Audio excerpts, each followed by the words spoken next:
프로크리에이트 기초 강좌 두 번째 시간입니다. 아이패드에서 제스처는 아이패드 사용의 편의성과 생산성을 극대화시켜주는 역할을 하는데요. 그렇기 때문에 프로크리에이트를 사용할 때 제스처는 꼭 숙지를 하고 사용하시는 게 좋습니다. 그러면 프로크리에이트의 제스처에 대해서 알아보겠습니다. 프로크리에이트 앱을 실행을 하면 이렇게 갤러리가 보이는데요. 갤러리에서 사용하는 제스처를 보여드릴게요. 먼저 회전하기가 있습니다. 이렇게 갤러리에서 그림을 회전을 할 수가 있어요. 그러면 이렇게 회전된 상태로 보이겠죠? 제스처로 바로 미리 보기를 할 수 있습니다. 오므려주면 다시 작은 썸네일로 돌아갑니다. 위치 변경을 할 때 사용하는 제스처를 설명해 드릴게요. 프로젝트를 선택을 해서 드래그해서 원하는 위치에 놓아주면 이렇게 위치를 변경할 수 있습니다. 이제 캔버스에 관련된 제스처를 보여드리겠습니다. 축소하기, 확대하기, 전하기가 있고요. 손가락 두 개를 오므리면 전체 화면이 되고 펼치면 원래 화면으로 돌아갑니다. 화면의 인터페이스를 숨기는 제스처입니다. 네 손가락으로 화면을 탭하면 인터페이스가 없어지고 다시 탭하면 나타납니다. 되돌리기와 다시 실행하기입니다. 두 손가락으로 화면을 탭하면 되돌리기가 되고 세 손가락으로 화면을 탭하면 다시 실행하기가 됩니다. 이때 손가락을 홀드하면 여러 단계를 한꺼번에 되돌리기 하거나 다시 실행하기 할 수 있습니다. 도형 그리기 제스처입니다. 선을 그은 후 애플 펜슬을 홀드하면 직선으로 바뀝니다. 그리고 직선으로 바뀐 상태에서 다른 손가락으로 화면을 홀드하면 일정한 각도의 간격으로 움직일 수 있습니다. 도형을 그린 후 애플 펜슬을 화면에 홀드하면 반듯한 도형으로 바뀝니다. 그리고 홀드한 상태에서 다른 손가락으로 화면을 홀드하면 직사각형으로 바뀝니다.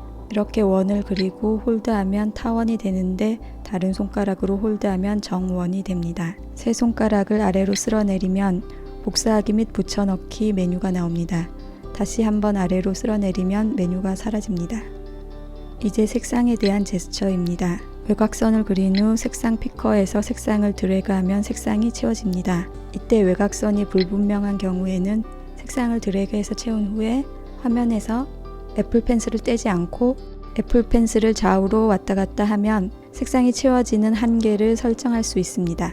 원하는 색상의 손가락으로 홀드하면 스포이드로 색상을 선택할 수 있습니다. 오른쪽 상단에 색상 피커 아이콘을 홀드하면 이전 단계에 사용했던 색상으로 바뀝니다. 원형 컬러 피커를 손가락으로 확대할 수 있습니다. 그리고 다시 손가락으로 오므릴 수 있습니다. 브러쉬에서 모양 소스와 그레인 소스를 손가락으로 회전할 수 있습니다. 그리고 손가락 두 개로 탭하여 모양 반전과 그레인 반전을 할 수 있습니다. 이제 레이어에 대한 제스처입니다. 레이어 복수 선택입니다. 첫 번째 선택할 레이어는 탭한 후 같이 선택할 레이어는 오른쪽으로 밀어줍니다. 이렇게 레이어를 복수 선택하면 레이어를 함께 이동해야 할 때 편리합니다. 복수 선택한 레이어를 그룹으로 만드는 제스처입니다. 레이어가 복수 선택된 상태에서 레이어 창의 오른쪽 상단에 그룹 아이콘을 누릅니다. 레이어가 그룹화되면 이렇게 한꺼번에 이동시킬 수 있습니다. 레이어 지우기 제스처입니다. 레이어를 선택한 후 세 손가락으로 화면을 문지르면 선택한 레이어의 전체 내용이 지워집니다. 두 손가락으로 원하는 레이어를 탭하면 손가락이나 애플 펜슬을 좌우로 움직이면서 레이어의 불투명도를 조절할 수 있습니다. 두 개의 손가락으로 레이어를 홀드하면 선택 툴이 활성화됩니다. 알파락 제스처입니다. 원하는 레이어를 두 손가락으로 오른쪽으로 밀어주면 레이어에 알파락이 걸립니다. 알파락이 활성화된 레이어의 그림을 그리면 레이어에 그려진 요소의 형태 안쪽으로만 그림이 그려집니다.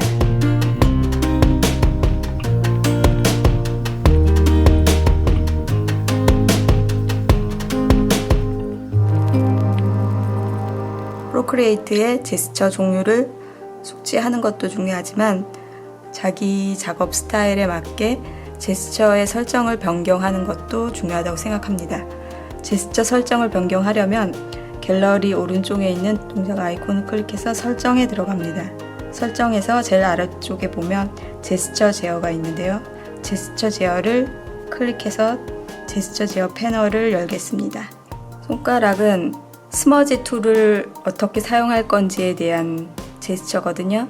그러니까 스머지 아이콘을 누르지 않고 사용할 수 있는 거예요. 터치를 활성화를 시키면 스머지 아이콘을 누르지 않아도 손가락으로 스머지를 할 수 있는 기능입니다. 이런 기능들은 편리할 때도 있지만 손의 밑바닥도 이렇게 문질러지면 손가락처럼 그런 효과가 나타나거든요. 이렇게 되는 경우가 굉장히 많아요. 그래서 이거는 사용하지 않고요. 터치는 사용하지 않고 저는 스머지는 아이콘을 눌러서 애플 펜슬을 사용해서 보통 사용을 합니다.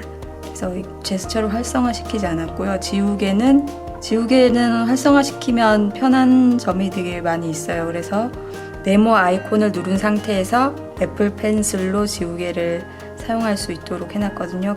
가운데 있는 네모 아이콘을 누른 상태에서 이렇게 지우면 지우개가 활성화가 돼서 이렇게 지울 수 있습니다.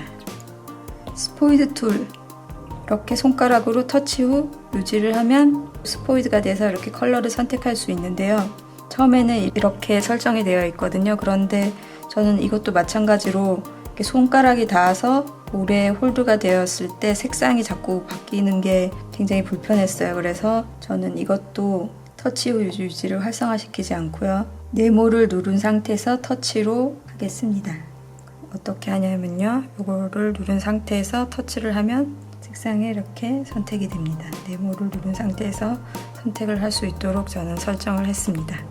퀵 쉐이프를 보면 그리기 후 유지, 그 설정대로 그대로 하고요. 퀵 메뉴도 원래 설정대로 하고요. 전체 화면도 원래 설정대로 하겠습니다. 그리고 레이어 지우기는 세 손가락으로 문지르기로 하고요. 잘라내기니 붙여넣기는 세 손가락으로 쓸어내리기. 제스처는 그대로 그렇게 하고요. 레이어 선택은 활성화시키지 않고요. 일반도 그대로 기본 설정으로 했습니다. 이렇게 작업 스타일에 맞는 제스처 맞춤을 살펴보았습니다. 네, 여기까지 제스처의 종류와 제스처 설정에 대하여 알아보았습니다. 그럼 다음 시간에 뵐게요. 감사합니다.